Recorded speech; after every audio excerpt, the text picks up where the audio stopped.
Bonjour tout le monde, bienvenue au podcast de la Chaise Bleue, le podcast qui s'adresse aux leaders de la transformation des entreprises, des organismes et ce, à l'ère du numérique.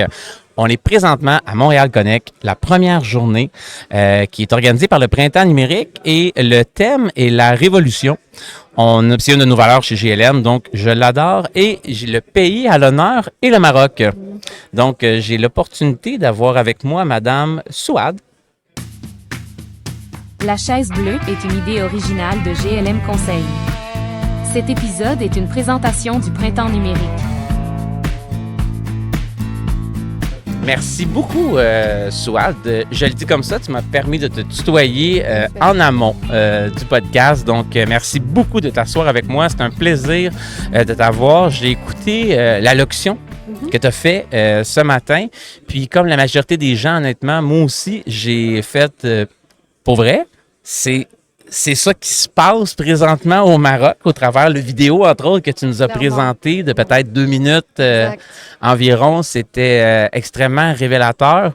Avant qu'on rentre un peu dans la mission, qu'est-ce que tu fais ici? Moi, j'aime connaître les gens. J'aimerais savoir, que veut dire ton nom de famille? Fait que là, on a eu un petit prep talk juste avant. Là, tu as piqué ma curiosité. Très bonne question. Mon nom de famille veut dire le boss. OK. Ou le grand boss même. OK, quand même. Est-ce que tu peux nous le nommer pour être sûr que je le dise comme fou, ton nom de famille? En arabe, on dit le ma'allem. Le ma'allem, ça veut dire le boss. OK. OK? Et puis, Souad, c'est un dérivé du mot bonheur. OK. Donc, mon mari québécois me dit, tu es le boss du bonheur. C'est magnifique comme titre, ça. Après, quand il est fâché, il me dit, tu as le bonheur d'être boss. Donc, ça dépend. Tu en as hérité directement, là, tu n'as pas le choix. Voilà. Tout à fait. C'est drôle parce que nous, notre président, on est 2 associés chez GLM. Puis dans ma tête, je suis l'homme le plus chanceux au monde de ce que je fais. J'adore aller à la rencontre de plein de gens. Puis l'autre titre qu'on a donné à mon associé, qui a le rôle de président, moi je fais le rôle de directeur général, c'est le Chief Happiness Officer. Absolument. Fait que j'imagine que tu dois le porter aussi. Ton sourire est contagieux. Écoute, j'aimerais savoir, Madame le grand boss, de connaître un peu la femme. D'où tu viens, puis j'aimerais connaître un peu ton parcours qui te mène jusqu'à aujourd'hui, puis après on pourra rentrer dans... Super. Ben, premièrement, je vais essayer d'être brève parce que je vais faire ça de façon chronologique, OK? Parfait. Je suis née au Maroc, de parents marocains, donc marocaine, et je suis venue au Canada pour faire mes études en 93. En 93, parfait. Donc, en arrivant au Canada, j'étais claire, c'était HEC Montréal. Je suis arrivée pour faire mes études au HEC Montréal. Autres études commerciales directement. Voilà. Analyse d'affaires, business. Quelle branche? J'étais parmi les rares de ma promotion. On était 2, comme une anomalie. On a fait gestion des opérations de production et système d'information. OK. Donc, ce mix que personne n'osait faire parce que c'est trop compliqué. Donc, c'était beaucoup moins commun que ce ne l'est présentement ça, en 93. Là. Meilleure decision ever, si j'ose dire ça, parce que je n'ai jamais eu le temps de faire un CV de ma vie. Ça, c'est juste un fait de la vie. Je n'ai jamais. C'est magnifique, ça. En ayant mes résultats, c'est-à-dire avant d'avoir mon diplôme au HEC, parce que j'avais un cours d'été. Oui. Et puis, en finissant mon cours d'été, je venais d'avoir un bébé. J'ai eu un bébé par-dessus le marché durant l'université. Là. Exactement. J'avais pris des cours, c'est-à-dire que j'avais pris de l'avance dans mes cours d'été de l'année d'avant pour graduer avec ma promotion. Et j'ai réussi. Mais il me restait un cours d'été qui finissait genre fin mai. Mais en finissant mon cours d'été, j'ai eu un Nortel Network dans le temps. OK, oui. Et dans les bureaux d'étudiants, ils sont venus me chercher pour une entrevue. Puis moi, je venais de déposer ma fille à la garderie des HEC sur le 33 000 Côte-Sainte-Catherine. À comme 11-12 mois environ, quelque chose du genre, là? Même pas. Et puis, j'étais habillée l'été, chemise sans manches avec une jupe fleurie. Ils voulaient m'emmener à une entrevue chez Nortel. J'ai dit, mais je ne peux pas y aller parce que je ne suis pas habillée pour une entrevue. Ils dit, ah non, c'est pas important, c'est pas important. Je suis rentrée là. J'ai fait première entrevue, deuxième entrevue. Entre 11h et 13h, j'avais un bureau, un salaire et j'ai appelé mon ex-mari de mon bureau. Il m'a dit, t'es où? Qu'est-ce que tu fais? J'étais supposée être en train de faire du shopping au centre-ville. Oui. J'ai dit, je t'appelle de mon bureau. Voilà le job que j'ai, team lead. En fait, c'était une implantation d'un système manufacturier qui s'appelait MFJ Pro. Okay. Et j'étais engagée pour être team lead jour 1. Team lead du projet d'intégration du système manufacturier. Là. Oh, wow, OK. Jour 1. Et depuis, j'ai jamais eu à faire un CV. C'est juste ça. Là. De fil en aiguille après, tu t'es promené à gauche et à droite. 3 années plus tard, j'étais débauchée par Bombardier Aéronautique qui m'offrait l'implantation des SAP chez Bombardier. Le plus gros projet manufacturier des SAP au monde. Oui. Dans le temps, on avait dépensé genre 120 millions sur 3 ans. On était 300 personnes sur le plancher. Énorme. Donc, moi, j'étais responsable de l'équipe qualité et l'équipe exécution. Donc, vraiment la production, l'usine. Oui. L'implantation, la première implantation était à l'usine de Mirabel. Oui. Et j'ai eu un malin plaisir parce que c'est là. Quelle année environ, ça, Swad? Entre 2000 et 2002. C'est-à-dire l'implantation, le go live de SAP était en 2002 à Mirabel. OK. Et voilà, c'était la... Ça a dû être un défi quand même, un challenge. Moi, je suis un ancien utilisateur de SAP. Mettons, chez Pratt & Whitney, dans le temps, j'avais fait un petit bout là-bas, comme on s'était parlé juste avant. SAP, dans ce que moi j'ai vu, est excellent au niveau comptabilité, finance, gestion de l'entreprise, des fois au niveau du plancher de production et de la gestion de la qualité. Très dur. Valoriser des écarts de production en temps réel pour driver l'amélioration continue, s'améliorer sur le plancher. C'est pas nativement nécessairement fait pour ça, à moins que je me trompe là-dedans. Je ne me trompe pas du tout je parce pense que pas. c'était un vrai sujet parce que dans ce projet de mémoire, la ligne de budget de change management était la plus importante. OK. Parce qu'il a fallu vraiment travailler très fort sur les mentalités des gens de manière à accepter, parce que c'est une implantation qui était accompagnée par une réingénierie totale des processus. Parfait. Totale.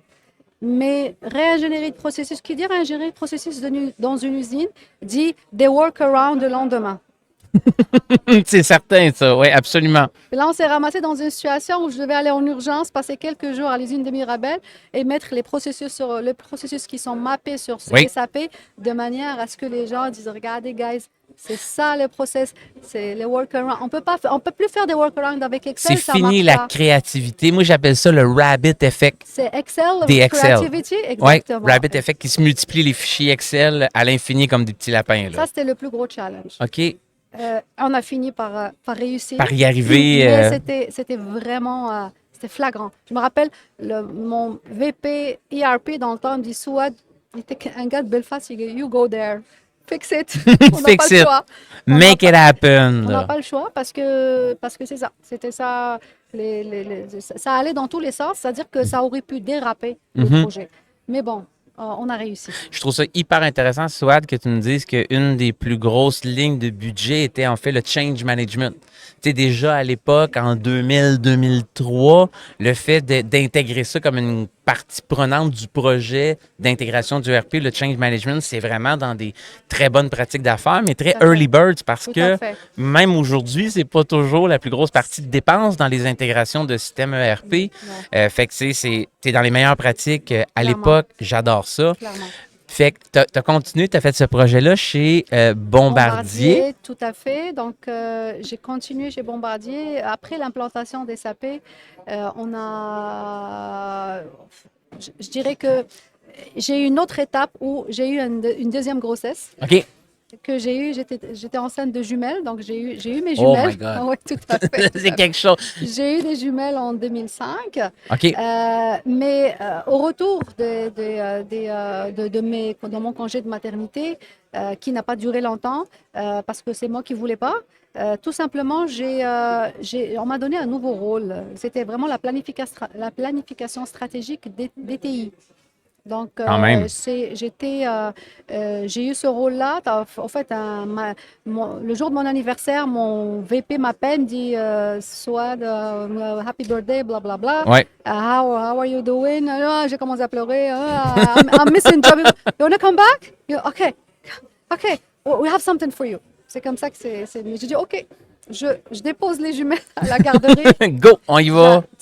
C'est comme ça que ça a été l'histoire, tout simplement. Et j'ai commencé à jouer ce rôle plus stratégique par rapport aux technologies de l'information, qui m'a amené à un autre rôle stratégique où j'ai contribué avec une belle équipe à mettre sur place toute la planification stratégique de Bombardier, toutes fonctions confondues. OK.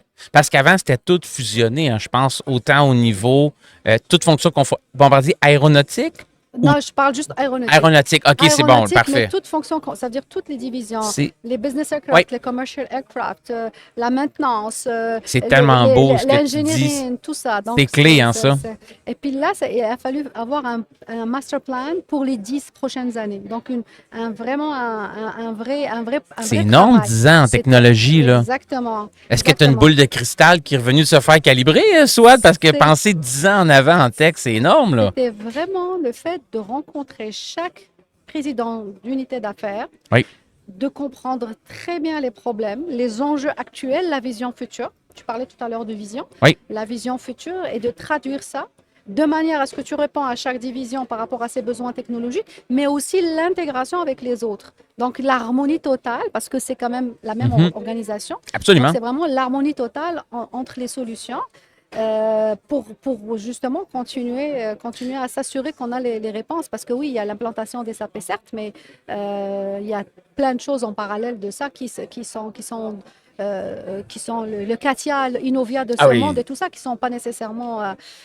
donc, c'est tout ça qu'il fallait harmoniser de manière à savoir qu'on avait les meilleures pratiques et être prêt, point de vue technologique, pour s'assurer qu'on fait les bonnes choses. Énorme défi. Puis souvent, moi, je le constate avec l'expérience que la richesse d'une organisation réside souvent dans sa capacité de transversalité. Au travers les différentes fonctions. Une des choses que j'adore faire souvent, c'est de mapper la chaîne de valeur ou la chaîne de porteur. Puis de faire comprendre aux gens, pour vrai, vous faites partie là, d'une chaîne de valeur. Là. Souvent, en aéronautique, il va y avoir au début R&D. Après ça, il peut y avoir une partie production. Après ça, il y a les ventes qui embarquent, une autre partie production. Puis après ça, tu as la section livraison. Ça, c'est toutes les activités que l'entreprise fait pour laquelle est-ce que ton client est prêt à payer pour. Le reste, c'est des départements support, guys. Exact. La comptabilité, là, votre seule raison d'être, là, c'est de supporter ceux qui font R&D, production, vente. Puis, fait que des fois, dans un plan numérique ou d'intégration, il faut vraiment considérer cette chaîne de valeur-là, non pas naturellement, comme trop de gens le font, les fonctions support directement. Fait que ça a dû être tout qu'un défi, challenge à l'époque. Clairement. Mais la beauté de l'histoire, c'est que pour moi, c'était le meilleur apprentissage de comment on fait un avion. C'est sûr. Donc, pour moi, ces années-là étaient tellement. Déjà, on dit Bombardier, une année vaut deux en termes d'expérience marché. Mais rajouter à ça l'intensité de l'exercice auquel j'ai fait partie, de l'implantation des SAP jusqu'au IT Master Plan, tout ça a été d'une richesse incroyable parce que j'ai appris comment on fait un avion. Ça fait partie des entreprises écoles où est-ce que tu apprends les meilleures pratiques d'affaires, tu es confronté avec les bonnes personnes. C'est sûr que tu es très bien entouré là, dans ces entreprises-là. Et en plus, en parallèle, parce que ceci explique cela, j'étais quand même... je faisais partie de la liste des high potential. Oui. Et j'avais un encadrement particulier en plus. J'avais le droit à un mentorat aussi. Un coaching, beaucoup vraiment. Donc, pour ça, je serai toujours reconnaissante à Bombardier pour l'expérience incroyable et l'apprentissage incroyable. Dans un cadre comme ça, où on te permet de t'exprimer, Tout à l'heure, peut-être que tu l'avais, je ne sais pas si c'était dans la présentation que je parlais de bombardier aéronautique au Maroc. Oui, Ben, je sais, l'histoire a commencé un peu comme ça, où moi je commençais à m'intéresser. On a ouvert l'usine de bombardier au Mexique, la première et la ouais, deuxième. Puis à là, Querétaro, si je ne me trompe pas. 2005 exactement. Parfait. Et puis là, c'était venu le temps de dire, ah, mais pourquoi pas le Maroc? C'était vraiment la question, c'est pourquoi pas le Maroc? Mais c'est vraiment très, très Qui a apporté cette question-là? sentimental. Moi, OK. comme ça, je me suis dit, pourquoi pas le Maroc? Bien sûr, c'est la Marocaine en moi qui parlait, mais en même temps, j'avais zéro logique. J'avais plus, pourquoi pas? Si le Ouais, Mexique peut, le Maroc, logique, hein. On absolument. parle de pays très similaires. Donc, si le Mexique peut, le Maroc peut aussi. Et puis, Fait que c'est une idée qui qui a a comme germé. germé dans ton esprit, ton idée, puis comment est-ce qu'elle a cheminé? Parce que si je me trompe pas, ce que tu m'as expliqué, c'est que Bombardier Aéronautique a présentement une usine. Bah, oui, l'idée, elle a cheminé par un exercice de valoriser l'idée, lobbyer à l'interne, euh, convaincre les gens. Tout à l'heure, j'ai montré la vidéo pour que les gens y comprennent, mais j'ai fait le même exercice. J'ai pris mes patrons, je les ai emmenés au Maroc et je leur ai dit voilà. OK? Je les ai convaincus par quoi j'étais moins convaincue, parce que moi, j'avais pris le temps d'aller voir et quand j'ai vu le sentimental, je l'avais laissé, comme je disais dans mon discours tout à l'heure, le sentimental, je l'avais laissé de Tu as côté réussi à en faire fi quand même, là. parce que j'ai vu qu'est-ce qui se faisait au Maroc. Moi, quand je suis arrivée au Maroc, il y avait 96 entreprises en aéronautique. 96. C'est énorme. Moi-même, je ne le savais pas. OK? Une fois qu'on voit ça, et on voit le groupe Safran, dans le temps, avait 5 usines. Je dis, si le groupe Safran a 5 usines, Il y a quelque chose qui se passe là, c'est sûr. tout à fait, tout à fait. Et puis, de fil en aiguille, je t'évite les détails. Moi, j'étais convaincue, donc j'ai commencé à convaincre le monde autour de moi. Il a fallu vraiment que j'amène Physiquement, les gens là-bas voyagent, avec organiser des visites beaucoup d'usines. d'insistance, parce que quand on dit en bon québécois, quand je l'ai dans la tête, je ne l'ai pas dans les pieds. J'ai réussi, difficilement, mais j'ai réussi. Mais une fois que les gens étaient là-bas, la donne a changé. La Ah. donne a changé. Parce que là, on a vu l'opportunité. Qu'est-ce qui fait que le terreau était fertile là-bas au Maroc pour accueillir ce type d'usine-là, fabrication moteur, qui est quand même de haute pointe technologique? Au fait, moteur, c'était Pratt. OK, Plus excuse-moi. Ben plus oui, tard, oui, Ah, ben, je suis un ancien de Pratt, je l'ai encore tatoué sur le cœur, là, je c'est pour comprends, je ça. comprends.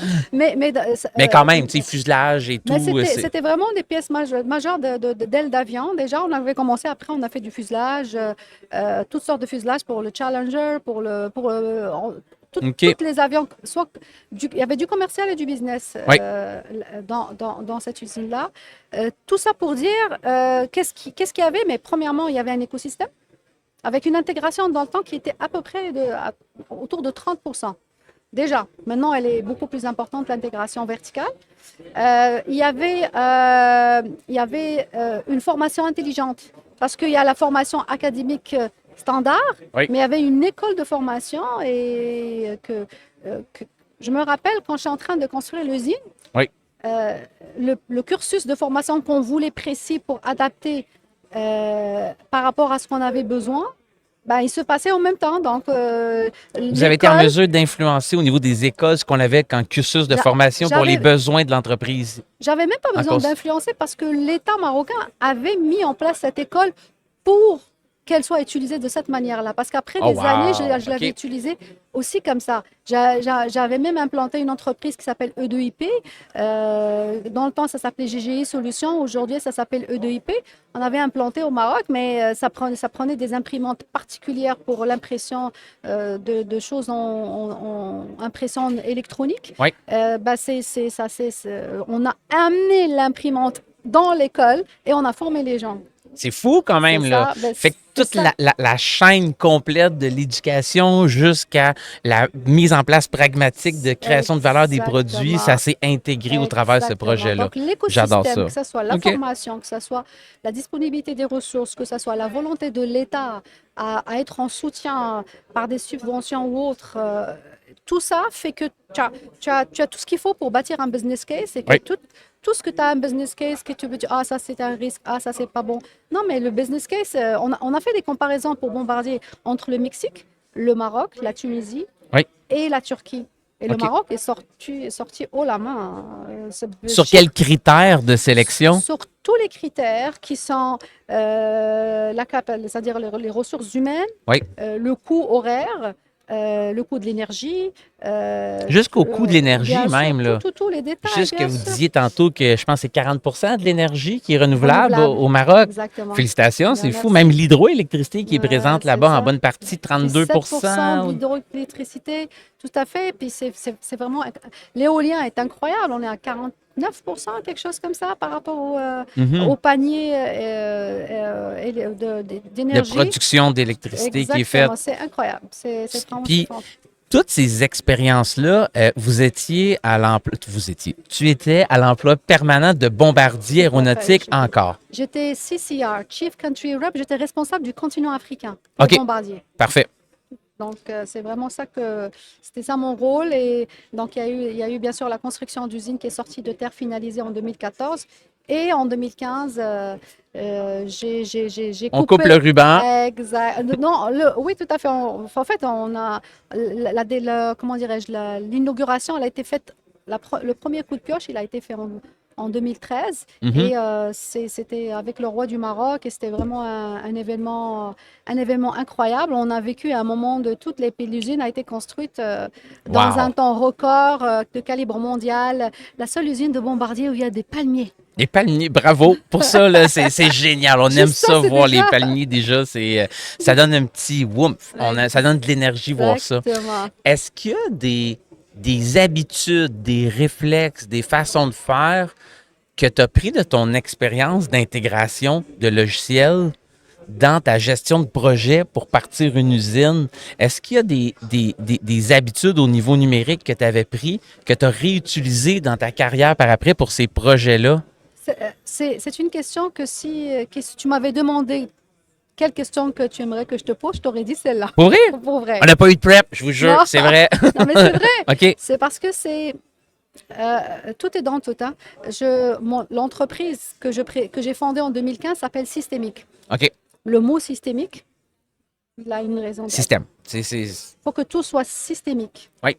Puis, une des choses, quand on implantait SAP, qu'on trouvait problématique, c'était les silos dans les départements. Oui. Et puis là, moi, je me répétais, il faut travailler. J'étais tout le temps en train de prôner pour le systémique parce que quand on avait une réunion sur un sujet, puis chacun tire sa couverte parce que chaque département la main droite ne parlait pas à la main gauche. Oui. Donc, j'ai développé un amour incroyable pour le mot systémique. Et c'est quand j'ai fondé mon entreprise, j'ai appelé systémique parce que je dis, il faut que si j'amène des solutions, il faut que ça soit Systémique. Oui. Voilà, tout ça. C'était disponible, ça, là, comme nom d'entreprise en Tout à plus. fait. Génial, Voilà, ça. Exactement. Donc, tout ça pour dire OK. que oui, pour moi, on ne peut pas traiter un sujet, un projet, que ce soit informatique ou que ce soit système ou que ce soit projet industriel, si on traite les choses de façon désintégrée, en silo, parce que c'est là où les problèmes commencent. Donc, c'est cette vision d'ensemble d'un projet, d'un contexte. Oui. On est dans un pays précis, on a une réalité précise, on a des besoins, on a des objectifs, on a des contraintes. Oui. Donc, travailler avec tout ça comme un ensemble homogène et cohérent, c'est ça qui fait le succès d'un projet. Sinon, ça ne marche pas. Puis en plus de ça, on a la chef du bonheur qui chapeaute le tout. Fait que c'est encore mieux dans ce temps-là. Je trouve ça génial, tu sais. Je me vois beaucoup dans ce que tu dis, tu sais. T'en as fait beaucoup plus longtemps que moi dans la très grande entreprise avec des projets d'envergure quand même. Félicitations, c'est vraiment bien. Puis c'est tout un bagage. Puis tu as décidé de te lancer comme entrepreneur en 2015, de ce que je viens de comprendre. Exactement. Puis quel a été l'élément déclencheur pour te dire je me lance avec du vertige à mon compte, là, dans le vide, là? Parce que tu pars un peu, pas d'une cage dorée, mais tu sais, jusqu'à un certain point, c'est dur quand tu arrives un peu dans ta carrière de quitter la très grande entreprise. Nico, on me traitait de folle la période où j'avais décidé En 2015, ça? J'avais beaucoup de réticence autour de moi, OK. mais je le voyais différemment. Je le voyais de façon très sereine. Je le voyais comme j'avais acquis une expérience exceptionnelle dans cet exercice de faire un projet à l'international industriel. Pour moi, de A à Z, de l'idée, Mhm. du militantisme pour l'idée, Le conceptualiser en amont même de ton côté. c'est tout, Ouais. jusqu'à sortir cette usine de terre. Avec ses employés, avec tout. Pour moi, ça, je ne connais pas personne sur le marché qui a eu la Cette chance de faire ça de expertise-là. A à Z. Ouais. End-to-end process, Ouais. j'en connais pas. Il y a des gens qui font les stratégies, les Big Four, ils font leur travail dans la stratégie. Il y a Ouais. des gens qui implantent, il y a des chefs de projet, mais ça prend. Mais quelqu'un qui a vécu tout ça, moi personnellement, j'en connais pas. Avec une vue holistique qui peut le ramener Voilà. dans un tout. Voilà. C'est ce qui te rend unique sur le marché. Voilà, Puis avoir une stratégie dans la vie, souvent, c'est de comprendre qu'est-ce qui te rend unique. exact. Travailler là-dessus pour être encore meilleur là-dedans puis te différencier. Fait que tu as vu Tout une à fait. opportunité d'affaires. Là. Fait que tu es une Exactement. femme d'affaires aussi, là, c'est sûr. Clairement. Fait que Clairement, tu t'es clairement. lancé. Je me suis lancée parce qu'avec aussi une idée de dire, j'ai cette expertise-là, je suis convaincue d'une chose, et une seule chose, c'est que il n'y a pas dans toutes les entreprises au Canada ou au Québec des SWAT qui vont dire, parce que ça c'est comme by accident, j'étais là, Oui. j'ai dit, j'avais la chance de faire partie de la haute direction, de voir la stratégie, de voir que la stratégie, le footprint manufacturier, on n'est pas nulle part en Afrique, ni au Mhm. Maroc, et je trouvais pas de logique et j'ai fait le nécessaire pour faire. Tu peux pas imaginer ma joie la journée où dans la carte on avait mis un X. Un PX là, pour, Exactement. voici Footprint Bombardier Aéronautique Pourquoi? là, en Afrique. Là. Mais parce que je pouvais le justifier par business case que c'était la bonne décision pour le marché, pour plusieurs choses, sur la compétitivité, la productivité, name it. C'est un marché émergent aussi en Afrique, c'est sûr, là, pour les Exactement. années à venir. Là. Exactement. Donc, tout ça pour dire que quand tu te dis, bon, moi j'étais là, j'ai fait ça, Mhm. mais combien d'entreprises, petites, moyennes, grandes, au Québec, au Canada, qui n'ont pas une personne qui va les. Puis,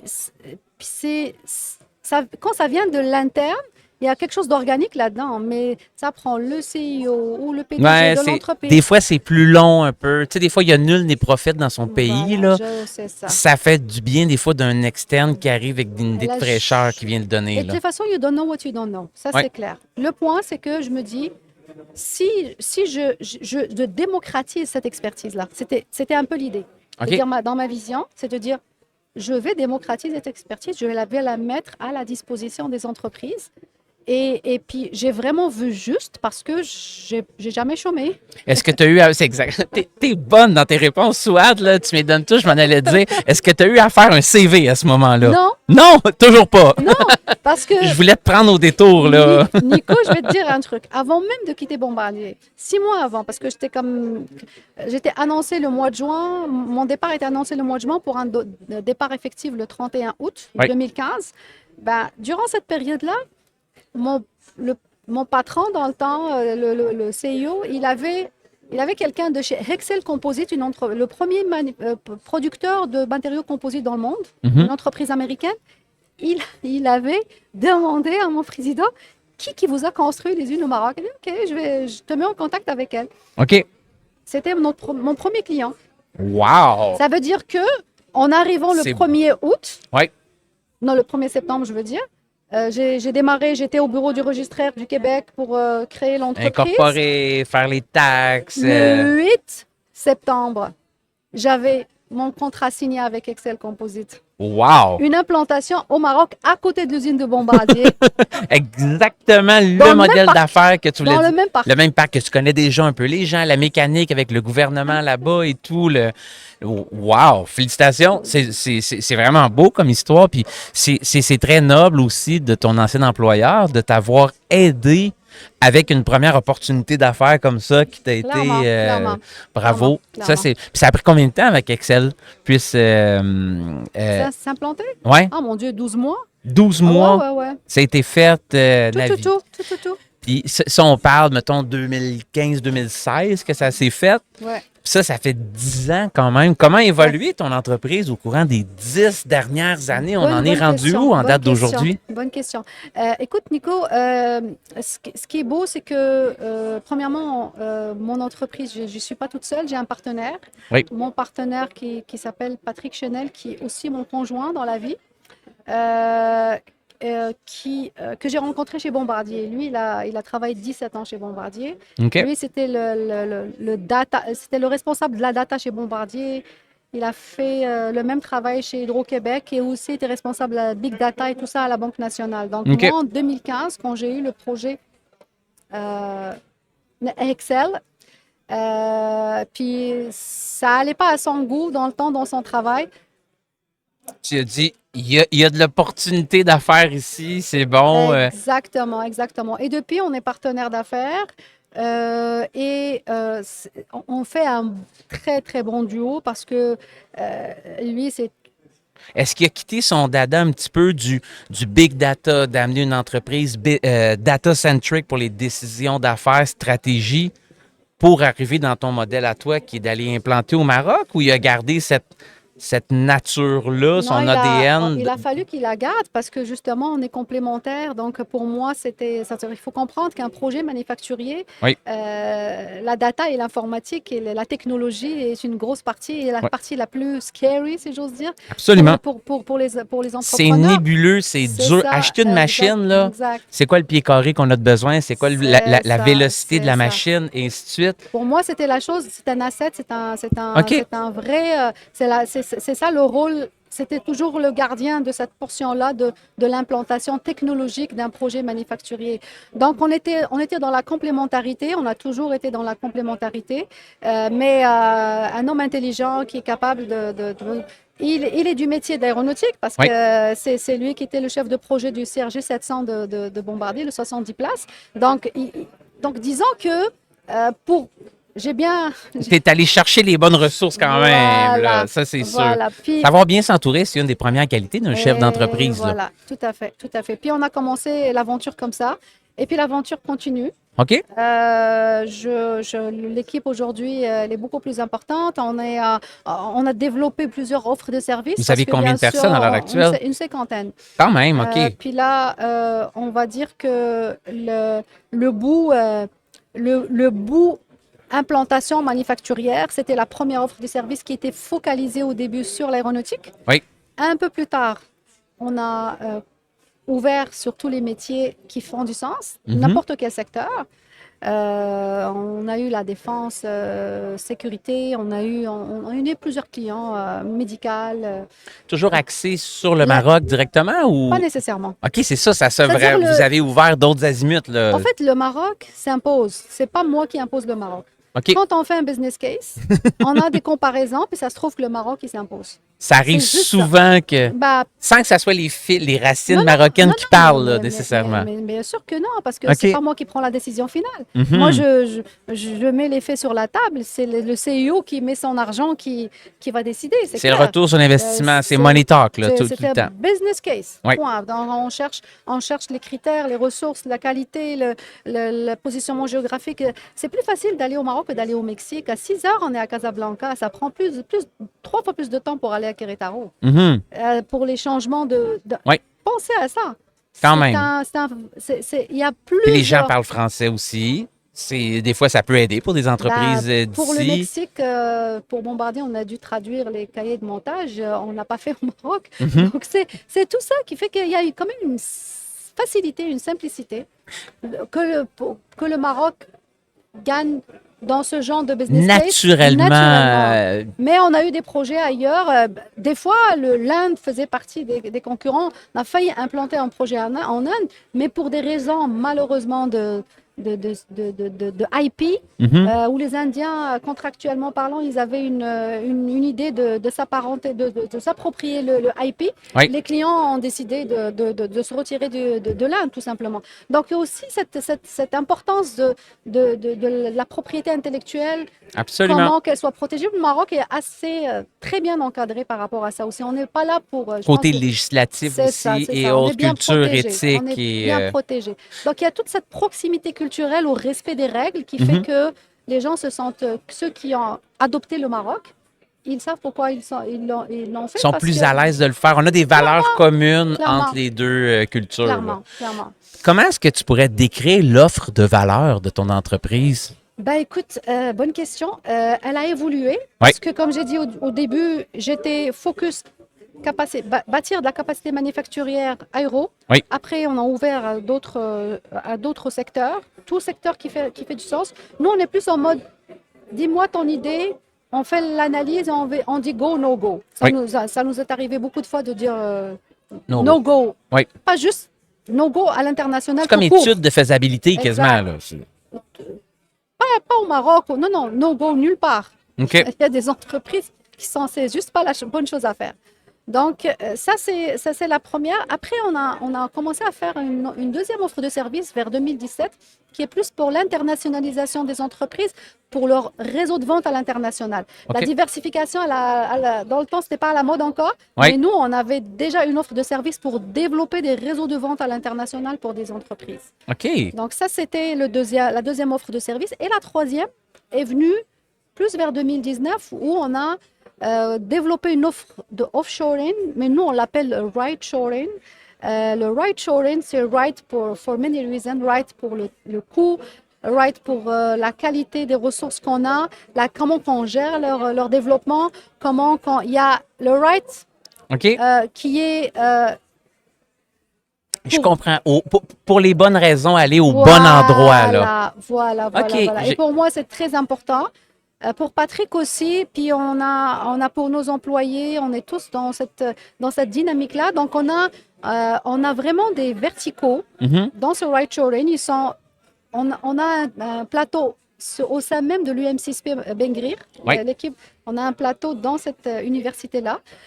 Et on a un bureau aussi, notre headquarter, il est à CFC, Casablanca Finance City à Casablanca, si tu connais. Donc, Je connais pas, mais je t'ai entendu tantôt en parler. Là. Ouais, mais pour faire histoire courte, c'est vraiment... On a décidé que dans ce right shoring, on fait des métiers à haute valeur ajoutée. On a commencé par la robotique. Oui. C'est-à-dire il y a des robots à Blainville que c'est nos ingénieurs qui testent Au Maroc, là, oui. Tu vois? Wow. Ils peuvent les programmer aussi, à la limite, pour aider niveau programmation, support, peu importe. On a des tests, on a de la programmation, on a du codage, on a tout ce qui concerne la robotique. Les IoT, la même chose. Oui. Puis ça, c'est intéressant parce qu'on a une firme qui est scandinave et dont ils ont une division à Montréal. Et puis tout ce qui se fait pour la sécurité des mineurs à l'intérieur Oui. des mines, ben, c'est nos ingénieurs qui font, encore une fois, Génial, les ça. tests. Et voilà. Et puis, on a plusieurs verticaux. Et ces verticaux-là sont dans une perspective de haute valeur ajoutée, comme je dis. Oui. Parce qu'on se dit, on les forme, ils ont des certifications, je ne sais pas si tu as écouté tout à l'heure Madame Azizi qui a fait la conférence. Non. Elle parlait un peu de scale-up. Nous, des ressources, Oui. mais nous, on est déjà dans cette perspective-là. Nous, ils travaillent la semaine, mais ils apprennent aussi la semaine. On L'un continue. ne va pas sans l'autre. Là. Voilà, on continue. OK. Et c'est une obligation de l'employeur. Pas le Ils choix. doivent le Là. faire. Ça fait partie de la culture de l'entreprise Voilà, là, directement. Voilà. J'aime ça. Question qui me vient en tête là, à saveur géopolitique contemporaine. Mhm. Tu sais, j'entends beaucoup parler depuis quelques mois, surtout accentué, quelques années même, de reshoring. Mhm. Il y a quand même beaucoup de gens qui, puis même au niveau gouvernement, ils essaient de se dire comment est-ce qu'on peut rapatrier du manufacturier. Je m'attendais pas à cette question, Pas en mais je l'adore. OK, c'est bon. Puis t'as le droit de dire je passe. Non, je passe pas. OK, c'est bon. Puis est-ce que tu vois dans du bon là-dedans? Est-ce que ça génère un risque pour ton entreprise? Est-ce que je peux te poser une question en répondant à ta Toujours. question? Oh, c'est une discussion, tu as le droit. On n'a pas de café, mais c'est Ouais, comme une j'aurais discussion aimé. de tasse de café qu'on a présentement. Là. Mais je vais te poser une question. Prends cette question que tu viens de me poser. Mets-toi dans notre contexte du Québec et du Canada, Oui, où on a une problématique grave de main-d'œuvre. encore. On a encore un discours politique qui dit qu'il faut créer des jobs. Oui. OK? On n'a pas d'employés. Et on est obligé d'aller chercher des immigrants. Et après, on pleurniche qu'il y a des immigrants. Est-ce que je continue? Non, arrête, parce que tu dresses un portrait assez réel de la situation. Comment est-ce qu'on la vit au day-to-day? C'est parce Je que comprends. le problème, c'est d'une incohérence OK. incroyable. Vu que les discours politiques ne sont pas systémiques, Oui, donc ils créent de l'incohérence. Je l'avais pas, je viens de l'improviser, c'est parfait. Mais- J'adore ça. mais il y a une incohérence incroyable.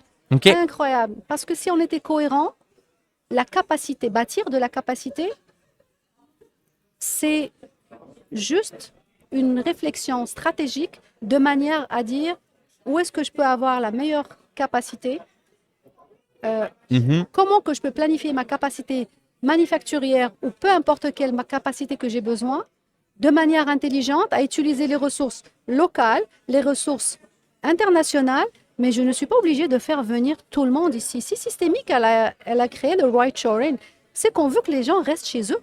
Absolument. OK. Pourquoi les faire venir ici, puis après Les déraciner de leur milieu On culturel, les famille, déracine. amis, énergie qu'ils ont on les là-bas. déracine et on les fait venir ici, on les culpabilise parce qu'ils prennent la place à l'hôpital, puis la place à la garderie, puis Absolument. c'est d'une incohérence juste incroyable.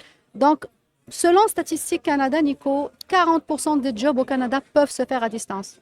40%. C'est énorme. Alors moi, je veux juste travailler sur le 40%. C'est parfait. Pour vrai, je viens d'apprendre le terme ride shoring aujourd'hui. Je pense qu'il va faire partie de mon jargon. Écoute, je parle avec toi, Souad, là, puis tes yeux brillent. Tu as une énergie, une passion qui est contagieuse, puis de t'avoir comme Chief Happiness Officer, travailler dans ton organisation, ça doit être vraiment, mais vraiment incroyable. J'en suis convaincu. On est présentement assis dans notre shack numérique. Au Saguenay, par exemple. Puis on vient d'aller faire une balade de ski de fond ensemble, puis on revient, puis t'es assise présentement sur le bord du feu. Puis souvent, pour entretenir ton feu intérieur, la passion que tu as parce que tu sais, être entrepreneur, il faut que tu te lèves le matin, là, puis il faut que tu aies de la drive, le leadership, l'énergie, il faut qu'elle soit contagieuse, il faut que les gens y croient en cette idée-là, puis d'aller par en avant. Comment est-ce que tu fais, toi, dans ta vie au day-to-day pour mettre des bûches dans ton feu intérieur, pour garder la passion allumée, d'avoir des modèles d'affaires, des fois qui sont résilients, qui peuvent être à contresens politique, comme on vient de parler un petit peu. Qu'est-ce que tu fais dans ta vie au day-to-day pour entretenir cette passion-là puis les idées?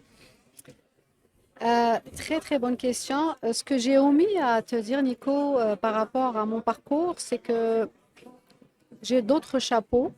Ils sont plusieurs, mes chapeaux. T'es maman, en tout cas, ça, tu me l'as dit, tantôt solide, de jumelles, en tout cas, et de Ouais. 3 enfants au moins. Ouais, ça, c'est mon pilier maman. J'ai bien sûr j'ai le pilier professionnel, le pilier épouse. Mais je parle de chapeaux tels que administratrice de société OK. certifiée. Je siège sur 3 conseils d'administration importants. Je préside un, Entreprendre ici. OK? Je siège sur Desjardins Capital CRCD. Oui. Et je siège sur Groupe Meloche Aerospace. OK. Donc ça, c'est une nourriture pour l'âme. J'aime ça. OK? Vraiment, vraiment. Parce que les gens qui m'aiment et qui me trouvent des fois fatiguée vont me dire « Ah, tu fais beaucoup, tu en fais beaucoup. » Mais vous ne comprenez pas. Vous comprenez pas. J'ai besoin de ça pour que ça fulfill mon besoin. Exactement. OK. Exactement. Ça, c'est mon besoin d'avoir entre les mains toujours des challenges business Mhm. auxquels je peux contribuer Oui. en tant qu'administratrice de société. Ça, c'est un. Et j'ai fait ma certification IAS durant Covid parce que j'ai le meilleur investissement quand on était tous enfermés. Oui. J'ai fait ma certification et puis c'était le meilleur investissement. Ça, c'est Ça, bon. un. Deuxième chose, c'est que je suis présidente d'un organisme international qui s'appelle UAA, Union des Actions pour l'Afrique. OK. Et je travaille avec un groupe magnifique de la diaspora africaine à travers le monde, toutes des gens calés. Mais on a une mission vers l'Afrique parce qu'on a tous un amour vers l'Afrique et on veut travailler sur des projets structurants vers l'Afrique. Quelle est cette mission? Cette mission, c'est vraiment de s'assurer que l'Afrique se développe grâce à des projets structurants, Parfait. pas vers le don et le Oxfam de ce monde. On n'est Non. pas dans cette Non, vision. non, c'est pas cette mentalité-là. projet Là. Prospérité structurant. économique. Voilà. Oui. Co-développement, projet win-win d'un côté, que Oui. le secteur privé investisse en Afrique. C'est ça l'objectif parce qu'il y trouve son compte et c'est gagnant-gagnant. On ne fait pas de la charité à l'Afrique. Oui. On fait des projets parce que c'est la meilleure destination pour le futur. Il y a vraiment là, une très grande différence entre le Oxfam que tu me dis versus ça ici. Là. Exactement. C'est parfait. Donc, et puis aussi, grâce à ça, et à mon implication par rapport à l'Afrique, et quand je dis Afrique, c'est francophonie, parce que je suis aussi active sur la francophonie. Parce que pour moi, aujourd'hui, je le disais tout à l'heure dans mon speech, aujourd'hui, l'Afrique, c'est 540 millions de francophones. C'est énorme. Le C'est francophone? Oui, en Afrique, aujourd'hui, en Pour vrai? 2025. En 2025. Il y en a quoi? Il y en a comme Il y en a 60 en France, mettons? 70 ou quelque À chose peu près comme ça. 70, 8, 9 au Québec. En 2050, il y aura 85% des francophones en Afrique. Pour vrai? C'est les chiffres que j'ai donnés ce matin. Ouais, OK. Ça je ne l'ai pas capté. Ouais. Peut-être j'ai pas entendu ça. C'est fou, OK. Alors Ça pour converge. dire- C'est systémique, ton allocation du temps. Là. Ça converge vers quelque chose quand même. Là. Voilà. J'aime ça. Donc ceci pour dire que j'ai, moi, personnellement, contribué à la stratégie Canada-Afrique. J'ai pitché au Sénat canadien. J'ai contribué à la stratégie Canada-Afrique qu'on a lancée avec la ministre Joly juste avant les élections pour s'assurer qu'on avait Ouais. une stratégie. Là, on travaille fort pour la déployer. Et puis, pour dire que pour moi, tu me parles de bûches. Oui. Tout ça, c'est des bûches parce que c'est sûr qu'il y a quelqu'un qui va me regarder. Pourquoi tu fais ça? Pourquoi tu fais ça? Ça ne rapporte pas de l'argent. Mais pour Regarde moi, le feu c'est- intérieur que ça l'alimente pour que je me relève avec le sourire, les yeux qui brillent, puis avoir des idées. C'est de l'enrichissement puis de la gratitude. Je suis convaincu qu'il te revient. Hey, Swad, j'aurais encore plein de questions. Je t'en pose une dernière. Non, 2 dernières. J'arrête après, je te jure. Je m'amuse beaucoup avec toi en ce moment. On n'a pas de café, malheureusement. Fait que, mettons, on décide, toi et moi, qu'on va on va marcher dehors dans la rue. On se promène, je suis certain qu'il fait beau en ce moment. Puis, on se dirige vers un café proche ici. Puis, en marchant, j'ai failli tomber par terre. Parce que, malheureusement, je me suis accroché les pieds sur un bout de bois. Puis je regarde le bout de bois. Puis, j'étais comme, pourquoi j'ai failli tomber là-dessus? Puis, je me rends compte que c'est une baguette magique. Puis, étant quelqu'un de généreux, puis moi, une des choses qui me remplit mon bonheur, c'est de rencontrer des gens comme toi au travers d'un podcast, parce que je trouve ça vraiment le fun. Puis cette baguette magique-là, je suis quelqu'un de généreux, je te la remets. Fait que tu as présentement là, l'opportunité pour que ton entreprise ait encore plus d'impact dans le marché. Qu'est-ce que tu fais comme souhait, comme vœu pour ton entreprise, pour aller encore plus loin dans la mission, pour avoir un plus grand impact? Tu peux ajouter quelque chose, enlever quelque chose, tu peux faire ce que tu veux. Mon Dieu. Le temps, l'argent, l'émotion des Y a gens pas de- même, on y a en pas fait de fi. limite. Il n'y en a pas de limite exacte. J'essaie tout de Tu- briser les murs. Tu me Là, donnes la baguette magique qui m'enlève toutes les contraintes. Ouais, exactement. Je l'ai C'est trouvé. génial. Là. C'est génial. Moi, je serais heureuse si le 40% des gens qui peuvent travailler à distance, OK. on les règle toutes, puis qu'ils restent toutes chez eux, à Casablanca, à Dakar, à Tunis. On a une équipe à Tunis aussi, j'ai Oui. omis de dire ça. On peut être partout en Afrique. Oui. Et puis pour moi, c'est une contribution vis-à-vis de l'Afrique parce que, et de un, déraciner les gens, et de deux, ne pas contribuer à l'économie locale, et de trois, les faire venir ici pour après pleurnicher, on a un problème. Donc, Oui. pour moi, ça serait waouh si On réussit à accomplir ce 40%-là de travailleurs à distance qui ne soient pas déracinés, qui restent dans leur bon endroit. Puis ça, c'est Exactement. win-win, Exact. autant au niveau économique, culturel, puis création de richesse pour les entreprises qui le font. Parce que je suis une vraie, je veux dire fan, au-delà d'être fan, je suis une militante pour le transfert, ça veut dire le transfert des connaissances d'un côté et de l'autre, parce qu'il y a autant de connaissances en Afrique que de connaissances au Canada. Mais dans cet exercice-là où on travaille avec des ressources, par exemple, africaines, Oui. mais il y a des fois, mes équipes, ils font des choses que les clients ici ils disent, mon Dieu, ça fait des mois qu'on travaille là-dessus, puis ton gars l'a trouvé comme ça. Oui. Donc, il y a un échange très beau. Oui.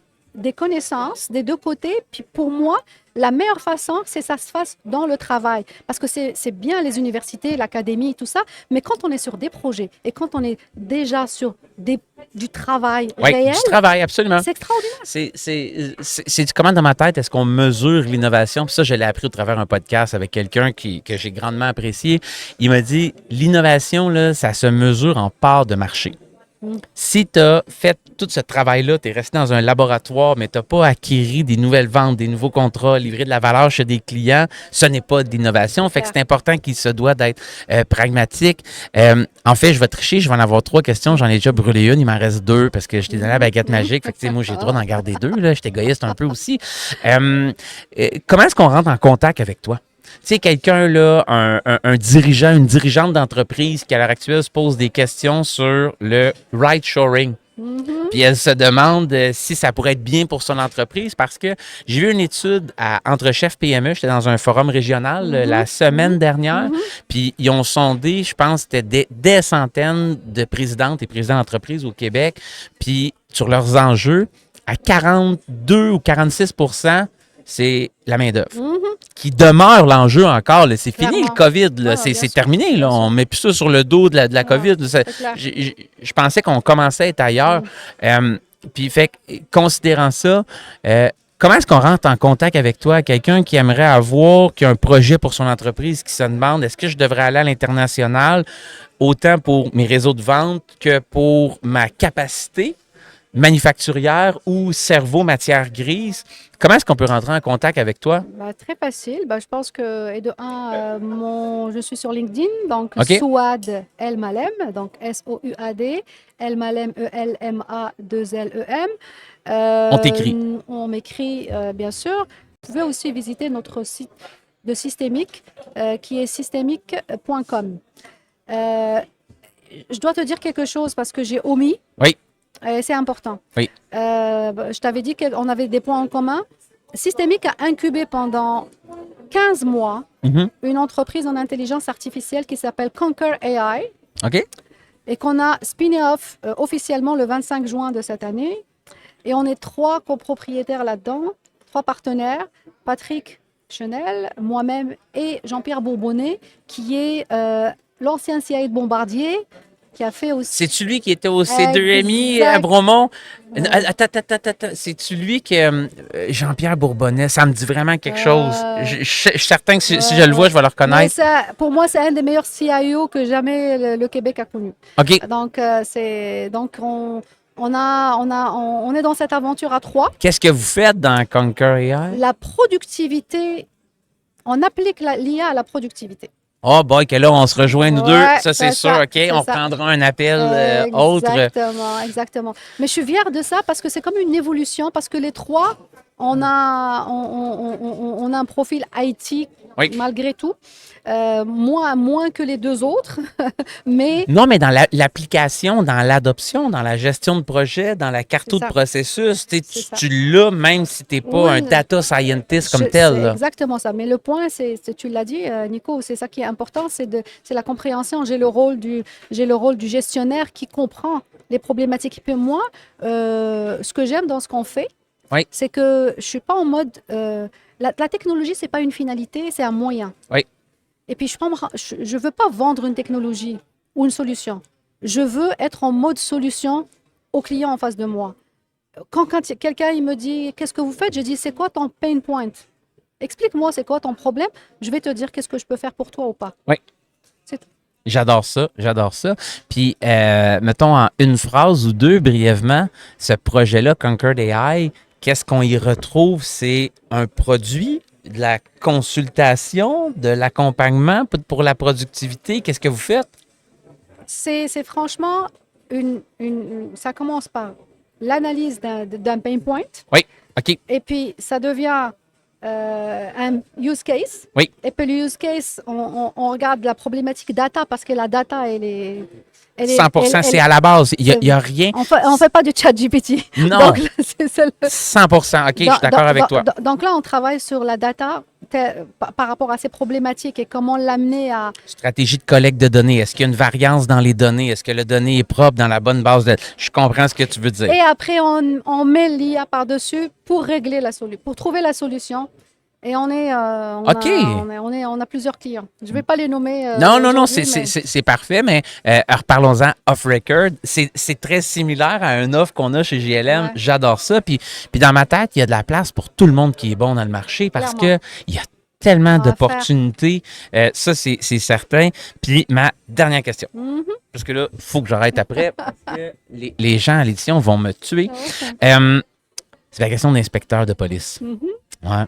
Qu'est-ce que je ne sais pas que je devrais savoir? Mon Dieu. Autant sur ta mission personnelle de vie, parce qu'on est allé là un petit peu, ton entreprise, le track record, ce que tu veux au niveau de l'Afrique, le Maroc, tu as raison pourquoi est-ce que tu viens ici, on en a parlé. T'sais. Est-ce qu'il y a une question que je ne t'ai pas posée que j'aurais dû te poser? Puis tu as le droit de me dire, non, Nico, on a fait un super beau tour de route, c'est bon aussi, là. Écoute, je pense que oui, on a fait un bon tour de roue. Je pense, si je fais un retour à une question que tu m'as posée, oui. Et si tu as à me la reposer différemment, ok? C'est par rapport à cette crispation par rapport à l'international.